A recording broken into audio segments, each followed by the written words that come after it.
Muchos temas para estar hablando de educación en la República Argentina, que tiene que ver justamente con una planificación de cómo hacer para mejorar el rendimiento de los alumnos argentinos.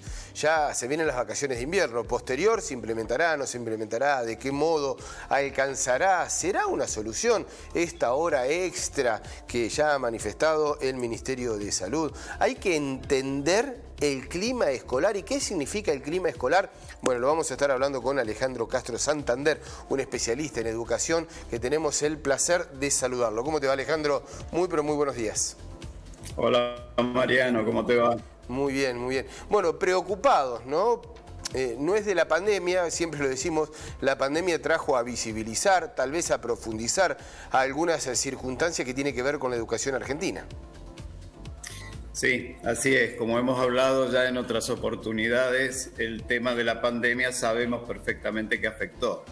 Pero insistimos, porque lo venimos hablando desde el 2020, no es el único responsable de la baja calidad de la educación, del bajo rendimiento de nuestros estudiantes.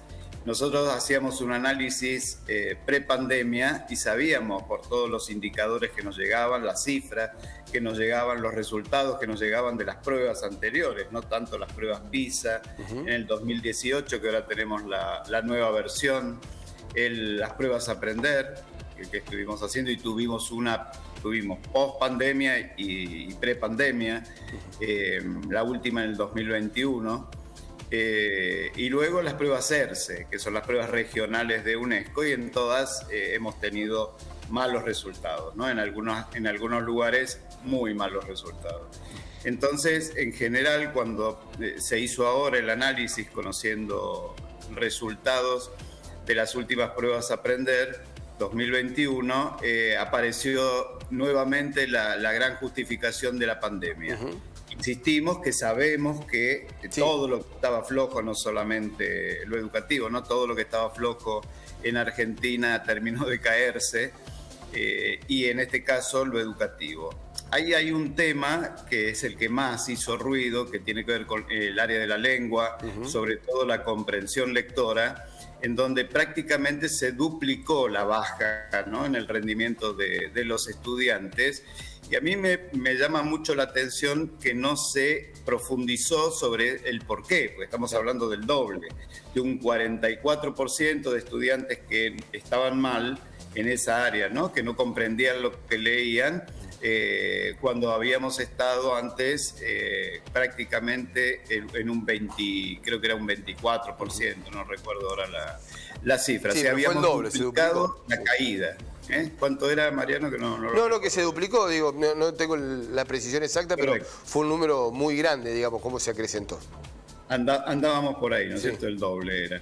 Y no se preguntaron, pero cuando uno hace memoria y busca qué se dijo en esa prueba del 2018, que fue la que se había tomado previa a la del 2021, se hablaba de que había una serie de irregularidades en la selección de la muestra, sobre todo, ¿no? Y como que no había estado claro la selección más de lengua que del área de la matemática, y que eso explicaba en ese momento que los alumnos habían salido en general beneficiados con la cifra. Entonces, por eso, cuando uno mira toda la aplicación de pruebas Aprender, vamos a encontrar que nos parecemos más a las anteriores, ¿no?, al 2018. O sea que prácticamente estamos mal parejo. O sea, cuando uno mira, es muy poco, en todo caso un poco peor, como decimos siempre, ¿no? Entonces, el análisis que hay que hacer es análisis mucho más profundo. No podemos justificarlo solamente por un indicador. En este caso sería lo que sucedió durante pandemia, que sí creemos que afectó, pero tenemos que ser serios y apuntar a todos los indicadores que hacen a rendimiento, que hacen a calidad educativa en el caso de lengua y matemática. Alejandro, ¿qué es el clima escolar, digamos? ¿Qué es esa segmentación o esa caracterización que se da?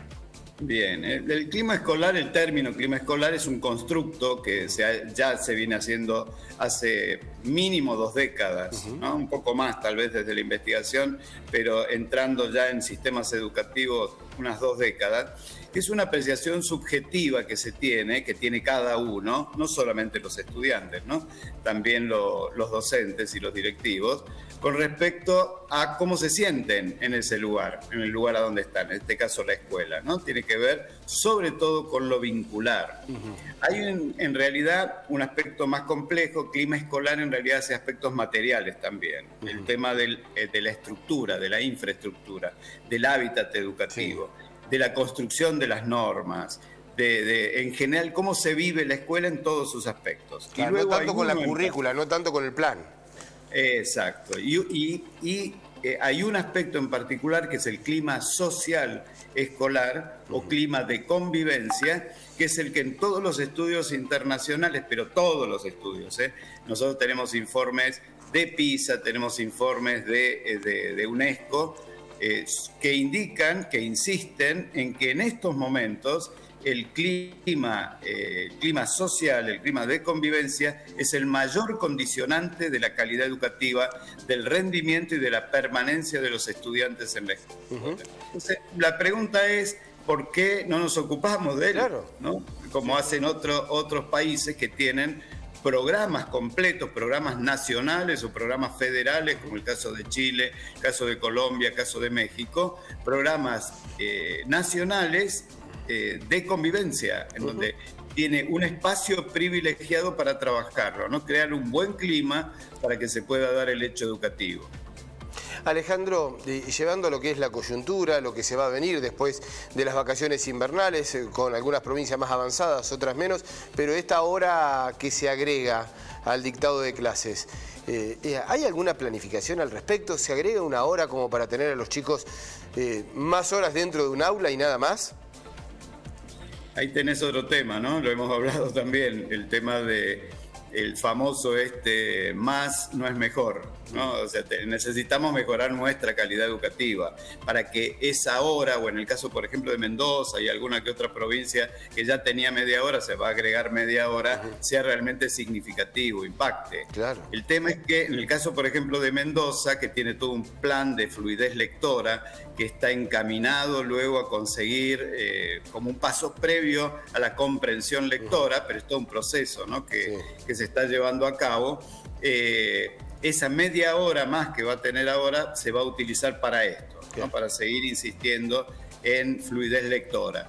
Ahora, volvemos a lo de siempre. Necesitamos tener una mirada muy integral de lo educativo y que los cambios sean profundos para que realmente pase algo, que uno vea que los chicos, como han hecho otros países de la región, ¿no? de a poquito uno vemos que van mejorando. Hasta ahora todos los indicadores dicen que no estamos haciendo absolutamente nada para que mejore.